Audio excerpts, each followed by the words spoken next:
Tsaka alam mo naman, masyadong sikat si Badong kung saan nag-guest, sinusundan.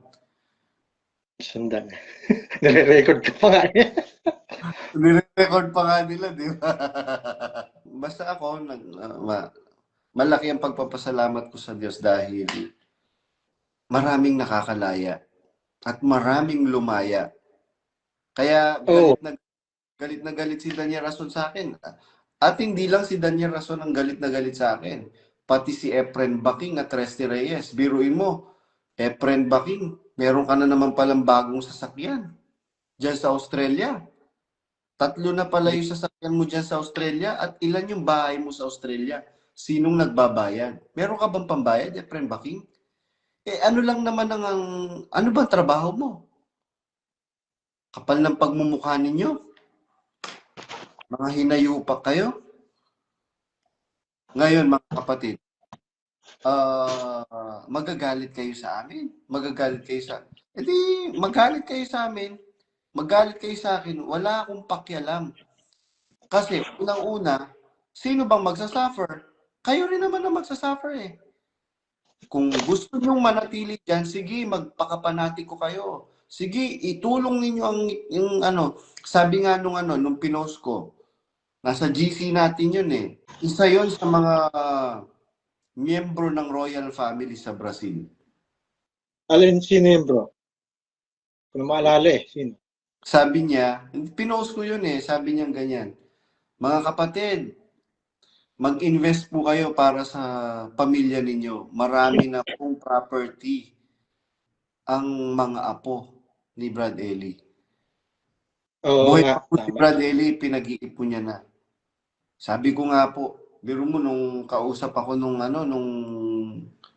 nung si Yuli. Susot niya pa yung kwintas na makapal, yung gintong kwintas na tapos sasabihin sa akin, naghihirap na daw siya. Di ba, mga sasakyan ni Bradelli napunta rin kay Yuli. Naka Yuli lahat yun eh. Yung susi ng vault na kay Yuli. Oo. Pati yung, di ba yung mga gold napunta rin kay Yuli. Pati yung mga Oo. business ni Bradelli, lahat. Hmm. Sabi ko doon sa kapatid na nasa doon sa kapatid na doon, yung nasa Brazil. Sabi ko, nasan yung yung susi ng yung vault? Kanino napunta yung vault? Tinanong daw ni Yuli kung saan nagpupunta si Ingkong bago siya pumunta ng vault. Kasi walang binili, kahit sa kanila, kahit si Daniel Rason o yung magulang ni Daniel Rason, wala silang kopya na susi ng vault. So, ibig sabihin, si Soriano walang tiwala kahit kanino.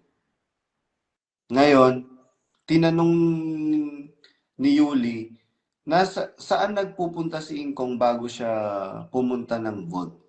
Doon pa lang nila nakuha yung susi na hanap.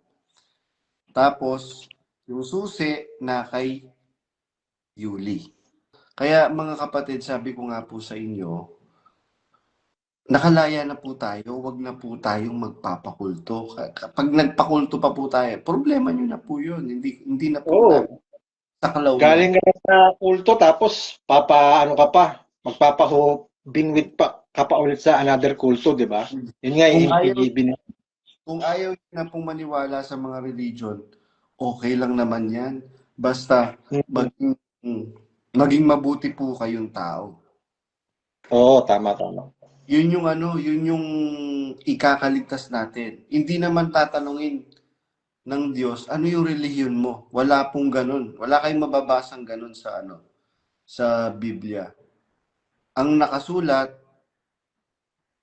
sabi sa Biblia, sa Santiago, ang awa lumuluwalhati sa araw ng paghuhukom. Hindi po ang iglesia lumuluwalhati sa araw ng paghuhukom. Wala pong ganun. Tama. Ang nakasulat, ang awa lumuluwalhati sa araw ng paghuhukom. Walang awa sa hindi nagpakita ng awa. Kaya kung ayaw nyo na pong maniwala sa religion, maging mabuti po kayong tao. Maging mabuti po tayong tao. yung mga pinapanira nila sa atin na, ayan, pagka nag-exit ka sa MCGI, pwede na yung ganito, pwede na yung ganon, pwede na yung ganito.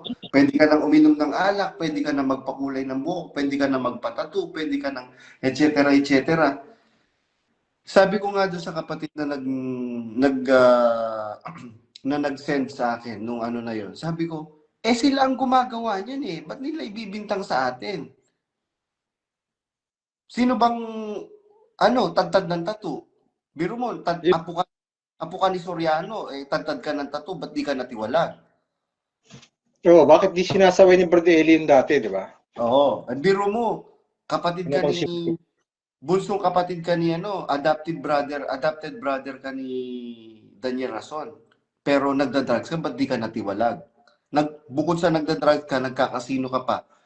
Nag-ano ka pa, nag-breed ka pa ng mga manok na panabong. Nagsasabong pa, no? Oh. Patay tayo dyan. Magulang ka ng kinikilala niyo sugo. Ano ka? 'Di ba bawal magdemanda? Dinimanda mo mismong kapatid mo. Nakapatid mo rin sa iglesia. 'Di ba yung Philip? Tapos saan bibintang ngayon? Sabi ko nga, hindi pinapatulan yung mga ganyang issue kasi yung mga ganyang issue ano lang yan, pautot lang yan ni Daniel Rason. Kasi alam naman nila na yung iglesia nila ay pabagsak. Yung pong sinasabi na imposible na magkaroon ng pagbagsak ang MCGI, hindi po yan imposible mga kapatid. Bakit? Ay, kahapon nga lang po merong isang angkan na kumausap sa akin. Balbadong, wag mo muna kaming sabi niya ganyan. Chill ka lang muna. Siguro one of these days, makakasama mo kami magsasalita.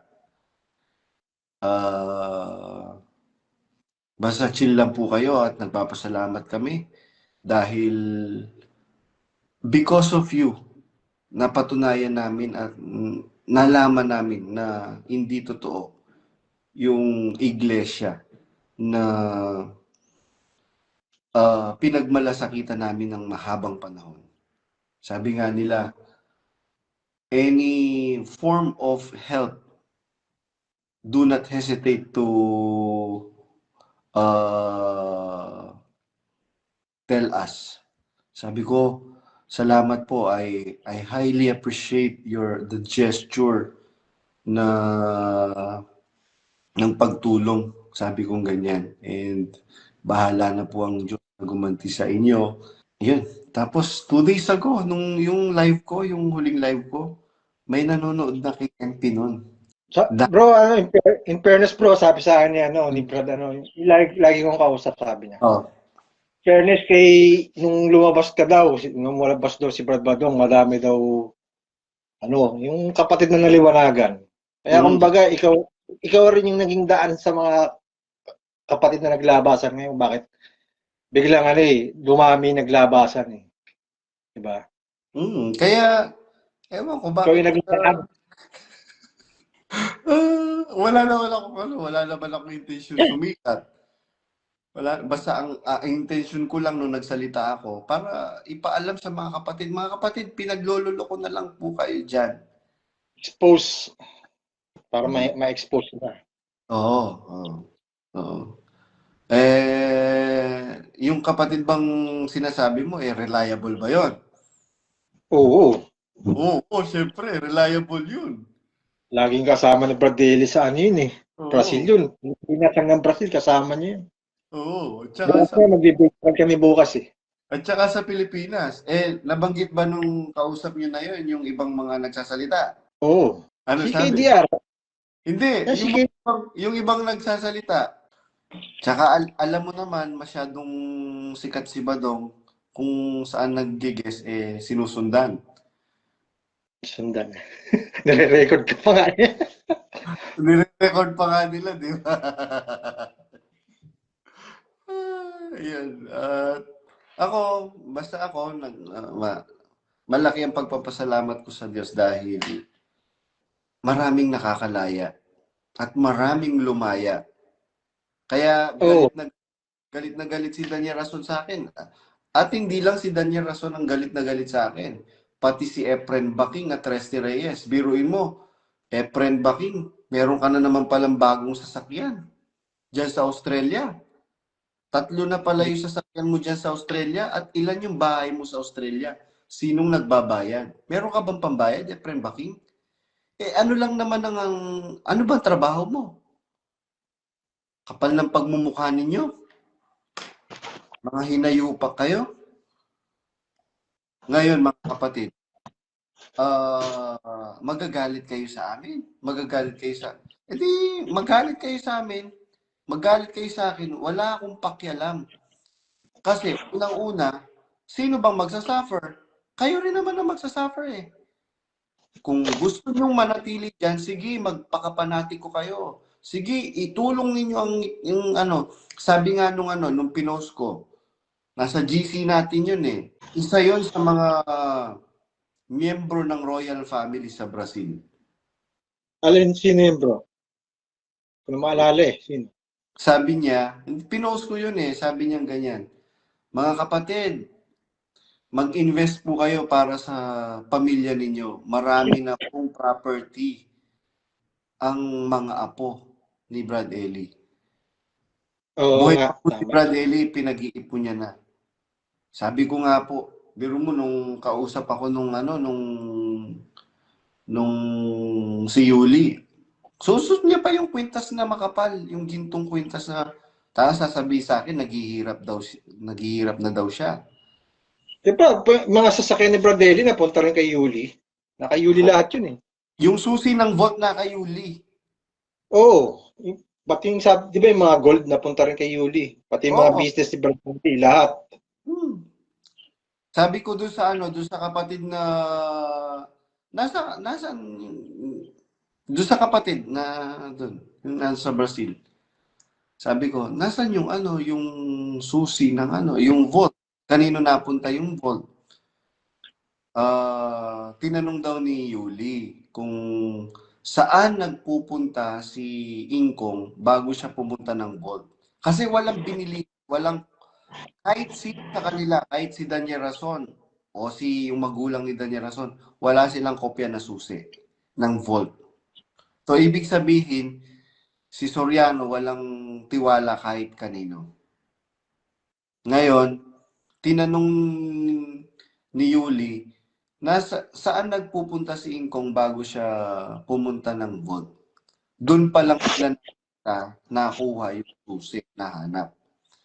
Tapos, yung susi na kay Yuli. Meron pa nga isang kapatid na gano'n, from Philippines nag-transport ng pera, isang maletang pera ang dala-dala niya. Di ko na lang babanggitin kung sino.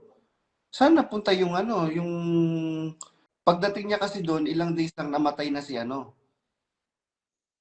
Yes. nasa quarantine period pa lang siya noon during that time. So yung pera hindi na nakarating na buhay si Soriano. Sabi ko sa kapatid, saan napunta yung perang dala mo? Di na nakayuli. Nung time na yon, yung paniniwala ko, nakasalig pa kay Daniel Rason during that time. Kasi ang alam ko, siya yung siya yung sugo. Hindi pala sugo, napasubo lang pala. Pero paano hindi napasubo walang kaalam-alam na ituro. Ano nga daw, bro? Sabi ni Brad yung nakakausap ko, inaaya daw yung pumunta sa sa Brazil nga para mag-aral ng ministeryo, ayaw daw pumunta. Wala nga daw interest sa sa Biblia. Ang interest daw ni KDR, sports, karate, baril. Yan nga, yung pagmamotor, yan ang interest niyan Pero sa Biblia daw, wala interest yan. Wala. Pag-aartista, yan daw mga interest niyan. Kasi nung nakatira kami sa La Vista, ni isang beses di ko siya nakitang humawak ng Biblia.